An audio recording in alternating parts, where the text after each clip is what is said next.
Dean, I'm just getting all set up. I wanted to do that whole saying. I don't know whether you follow it on TikTok. I'm just waiting for a few people to join. I'm not. I'm just making sure everything's live. I want to talk to you this morning about why everybody should be building a personal brand. Every single employed person, entrepreneur, salesperson, marketer, it doesn't matter who you are, you should be building your own personal. And I want to talk to you about this because it's so important because of the way the world is going, the trajectory. It's been like this for a while now, but it's accelerating.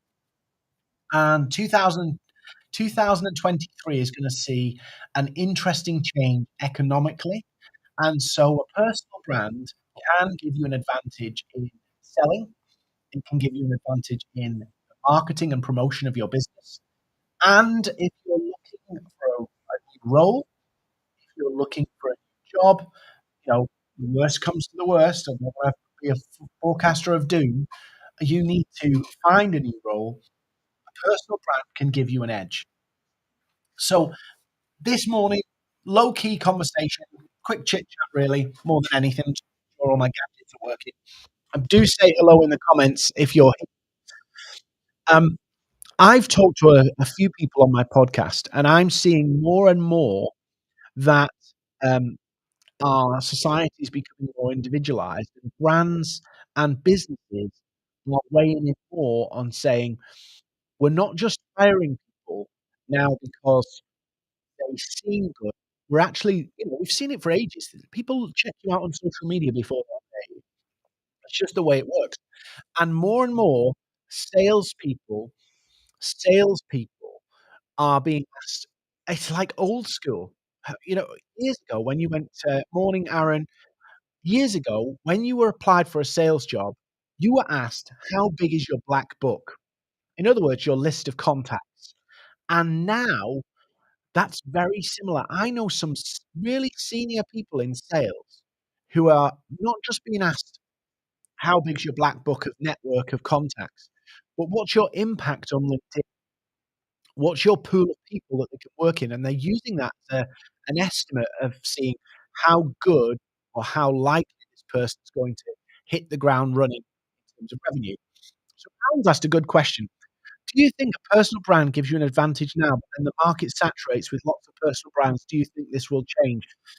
I do and I don't, Aaron. You see, what I think is, I think, or I believe that whilst we've got the personal brands, which are the poses and all that stuff right now, I think what it will ultimately become is you being your authentic self and people attracted to you being your authentic self. This is what I do, this is what I love, this is who I am, and this is who I work for. Because ultimately, in any marketing or sales relationship of any kind, and don't don't confuse me here, if you're looking for work, you are in sales mode. If you're looking for a new role, you are in marketing mode.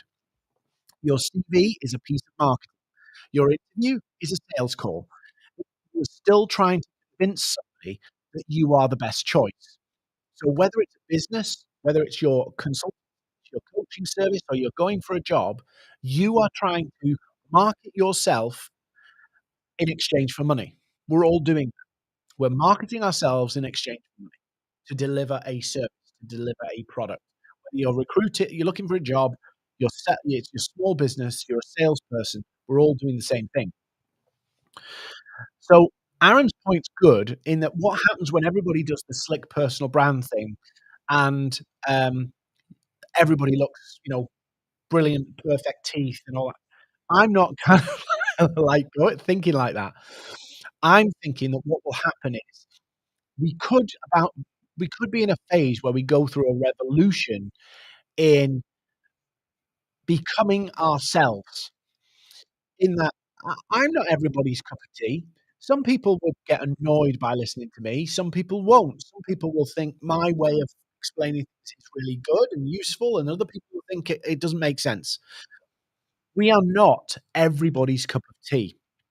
And so we can either decide to try and conform and appeal to everybody, which we know isn't gonna work, or we set out our stall of who we are and what we're about and let that warm to people. So, um, Aaron, is LinkedIn a more respectable social platform to build a brand? Um, LinkedIn has this weird thing. It's one of the easiest platforms to get going on, and it's the one where there's most, recruiters, decision makers, all of those things. So I use LinkedIn as my primary channel. I've got the TikToks and I've got the Facebooks and all of that, but LinkedIn is the one where I can find the people I talk to, find the people who want to see me easily, get connected to them, and let them see my content and get to know me better. So I prefer LinkedIn because of the control it gives me. On Instagram and TikTok, I don't have that level of control. I can't decide that person is going to follow me. But I can on LinkedIn decide I'm gonna try and connect with that CEO, and I can take action. I can't do that in the same way on Instagram and TikTok. So building a personal brand, why is it essential? If you're a solopreneur or small business, you are the best asset to sell and promote your company. So if you're a small business, solopreneur, or up any kind of business really, you look at Elon Musk, a lot of Tesla's promotion, a lot of the success of Tesla and the profile of Tesla has been by Elon Musk becoming promoter in chief. He's really put himself out there, built his own brand of quirky, eccentric CEO in the tech sector. He's built that, and so his name attached to stuff carries weight. He's been successful, but his brand has carried most of his ventures. So I would encourage you that, it's really important to leverage your brand and build it, not just like, "What do I want it to be?" but, "Who are you?" You know, there's a there's something incredibly powerful for other people to see you being your real self. We look on social media, right? And there's so many people who are doing the show, they're presenting the show, but they're not being real. It's not their real selves. And when you meet them, you meet a different person. If you can build a brand where it is, "This is me," yeah, of course, we don't talk about every mistake we make because we shred our reputations, but we all make terrible mistakes every day, every week. But we show our human side, but actually become the ambassador in chief. And if you're a solopreneur, a small business owner, um, you are your logo. You are it. Don't rely on your logo to do the work. Don't rely on you are it. You are ambassador in chief. Your job is to, bang the drum and be the ambassador for your business, talking about what you do, the difference you make, how you help customers, but also in your unique flavor, which is what your personal brand is. Your personal brand is you, what you do and how you help people, and the way you put it all together. And so if you're looking to change jobs, build your personal brand. If you're looking to build your business, build your personal brand. People buy into people first. I can tell you I can tell you, I've interviewed over the last 5 years, I must have interviewed over 100 people for roles, and I can tell you there's 2 things that goes through our minds, and this is the same if you're a salesperson or solopreneur. Difficult to accept, but it's true. We look at the CV, we look at what they and if that's interesting to us, if it fits what we need, we probably give them an interview.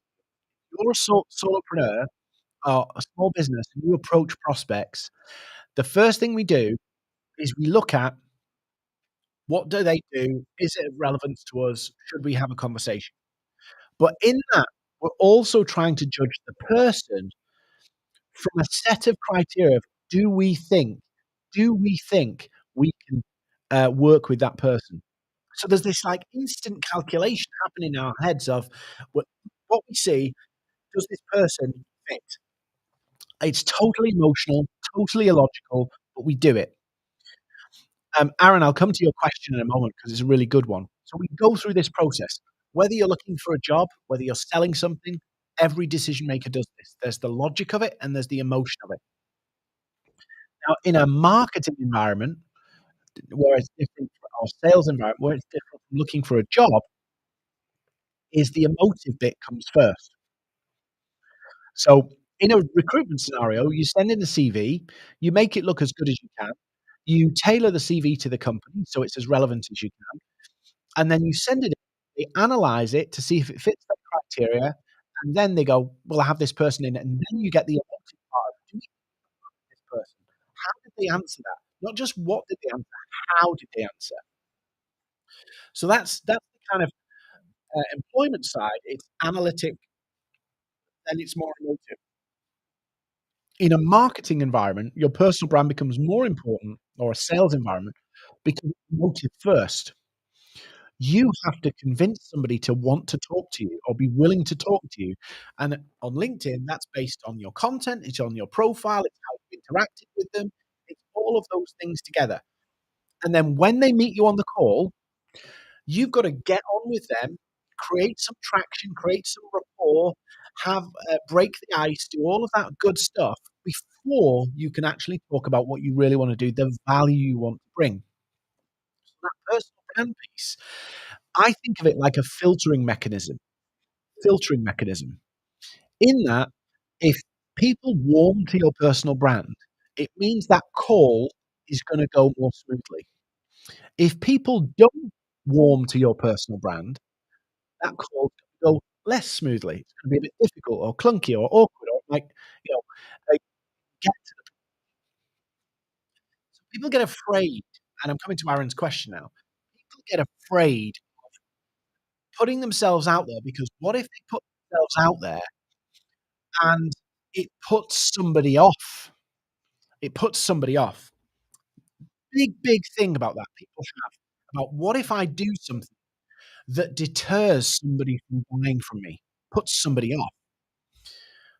Oddly enough, never think about, what if I put myself out there, my true self, packaged, wrapped up with what I do, put it out there, and it warms people to me. It softens people to me, and people start to click with me and get me. Does that make the sales process easier? So many times, this personal brand dilemma of if I put myself out there, it could put people off, versus if I put myself out there, it could actually bring people to me. You can't really you can't and this is really important point. For you to have a long-term relationship with somebody, whether that's as an employer or as a client, you have to get on and you have to be yourself. Now, I'm not saying all, let everything hang out and, just do what you want and, all that kind of stuff. There's degrees in this. But wouldn't it make sense if that person really got on with you before that, so that they had a flavour relationship with you, like, going forwards? Whereas what a lot of salespeople are doing, very often they're chameleons, and I understand why they do this, but they're chameleons in the sense of, they adapt conversations, they say they like things when they don't. They do anything to build rapport. That might be fine in certain scenarios, but if you're gonna be involved with the client for the long term, you want them to get on with you, because I've seen so many times. Oh, thank you, Rachel. Uh, thank you. So Aaron, the mistake I feel people make is they try to create a personal brand that's not theirs. It's not them, it's not who they are, it's not what they're about, and so what happens is they have this fake identity, and this is so common. There are so many things that I could do on social media, get more attention, but I just can't stand doing it, and I've made the commitment that I will be me and get business my way. That might seem a bit arrogant. I don't mean it in the arrogant way, than being chameleon because I want me to be what you see is what you get. So, that's the biggest mistake I see people making is basically fronting up this completely, different person, and it's for well-intentioned reasons many it's like, "Oh, I've been told I have to do this, I have to do it this way, I have to do it this way." You can do it however you like. There's some people who do it completely strange and weird and wonderful, and there's some people who do it a bit more straight-laced. You do it the way that works for you. There is some professional boundaries of, things, and there's certain things you would never say, so you wouldn't, there are boundaries of professionalism, but ultimately, you just have to be you, and people will either love you or they hate you. Now, a lot of people and this is something people I get really, kind of frustrated about, is some people build a personal brand, and they build it with the right reasons, but the wrong outcome. Not all attention not all attention is good for you. Not all attention is good for you. So, there are 2 easy ways to, um, get lots of attention and build a personal brand, but I think they're wrong. The first one is provocation. So, I can say lots of controversial things. Some of them might be home truths, and I will get a lot of attention for 2 reasons. 1, the shock factor. Yeah? Saying something that's outrageous or ridiculous or divisive or polarizing, and I can build a personal brand by doing that. The problem comes is and I think this is a lesson for the 21st century, is when you divide people, yeah, the goal of a personal brand is to make lots of friends and fans, yeah, and I use fans loosely, friends and fans. Um It's not to make enemies, and that strategy makes visible enemies at the same time, and you see that people who follow this strategy do very, very well, but they have a trail of people plotting their downfall, and so this kinda route for me, I'd get a lot more attention by doing it, provoking it, but there's always gonna be this backlash of things behind. I wanna build my personal brand, get as many fans and friends as I can who get me and want to be me without polarizing people. Now, of course, there will be some, yeah, there will be some, but if you start to do it too much, you end up with a fan camp and an enemy camp, and you really don't wanna do that. You really don't wanna do that. So that's the first mistake I think people make. The other thing is the trend chasing. I see this on TikTok all the time, I see it everywhere. Chasing trends to get visible. Now, there is an element of don't go against the grain. In other words, if something works this way, it's madness to try and fight reality. But I see lots of people doing things now just for the attention because they want to build their personal brand without understanding who am I building these fans and followers with? Because for me, 14-year-old kids on TikTok seeing me dance is not the personal brand I want. I'd love millions of followers and, millions of views every day. I'd absolutely love that. We'd love that kind of attention, let's be honest. But I'm selling business growth services, how to grow a business, how to get more clients. That audience doesn't make any sense to me. So, I'm not doing the silly dances, although if you go on my TikTok, you'll find a few at the beginning. Um, but that's chasing trends. That's going, "That works, so I should do that. That works, so I should do that. That works." There's no identity in it. There's no personality. You're just following what works. Now, that can be useful and dangerous if you lose yourself in the middle of it. And I've seen people go, "Right, I'm jumping on this bandwagon because I know I'll get a lot of attention." The problem is the attention is wrong, that it's the wrong attention. The attention isn't aligned to who you are and what you do. That's gotta be the rule, who you are and what you do. So I would encourage you, whether you're looking for work, whether you're a small business owner, whether you're a salesperson, whether you're a CEO, you are you are the logo.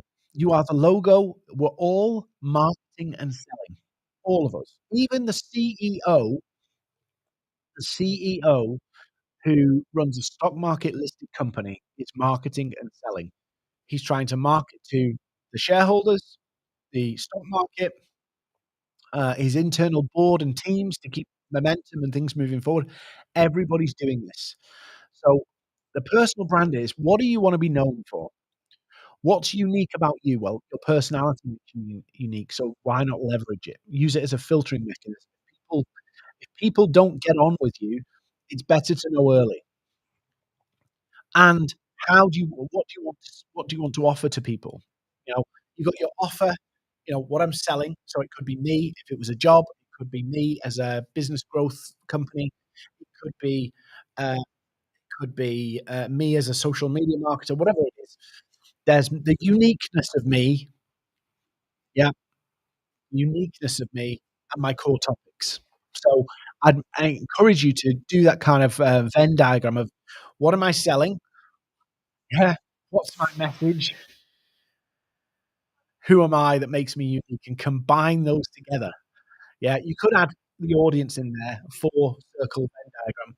So you've got audience, you've got yourself, your identity, what you're selling, and the messages, the topics you're gonna talk about. And that's the key. But everybody should be building a personal brand. Everybody. No ifs, no buts, no maybes. And cheesy statement, but everybody has a personal brand. The question is, are you defining it? Are you defining it? And you have the choice, don't you? You let other people define it, or you define it for yourself. So, uh, guys, hopefully this was interesting. I'm gonna try and do more of these. It's always encouraging when there's lots of comments and feedback, because then I can kind of like, then I can kinda see that this is useful. And Rachel, yeah, I'm not saying Rachel said, take a trend and do your own spin on it. I've got no problem, tapping into what's working and going with the grain if it serves your purpose.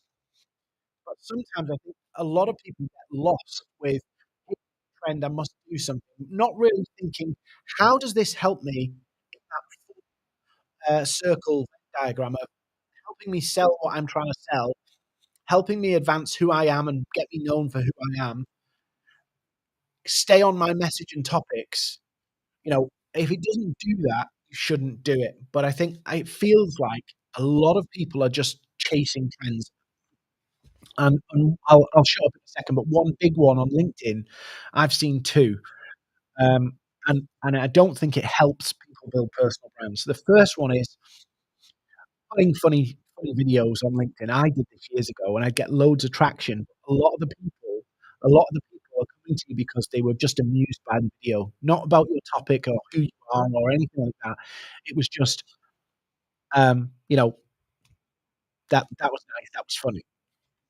And then I see the provocation of, I don't wanna get into the toxicity of the debate about it, but people, maybe wearing provocative clothing and doing things and then complaining about the abuse they get from it, and it's like, nobody should receive abuse on social media, but if you're gonna do things to provoke people, it's gonna happen.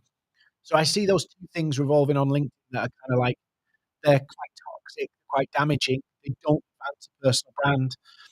They're just playing to trends, really. So that's just my little rant this morning. So everybody should be building a personal brand. Everybody. Whether you're looking for work, you're a solopreneur, you're a freelancer, you're a CEO, you're a marketer, you're a salesperson, everybody should be defining themselves. That's really what it is. What's the key things you want to be known for, and making sure you intentionally make sure the world that you want understands that and gets that and sees it. So you build a crowd of people who love what you do the way you do it. And that's the easiest way to sell. If people love what you do and the way you do it, you're visible, present, and clear, people are gonna love it. So, guys, thank you so much for joining me today. Hopefully, Rachel, thank you so much for saying you like the set, and I'll see you tomorrow. I'm going to do another live tomorrow. I'm going to try and get into this daily lives again. Please do show up. Really great to have you all here. And if we're not connected, let's connect. If we're not following, let's follow. And see you tomorrow.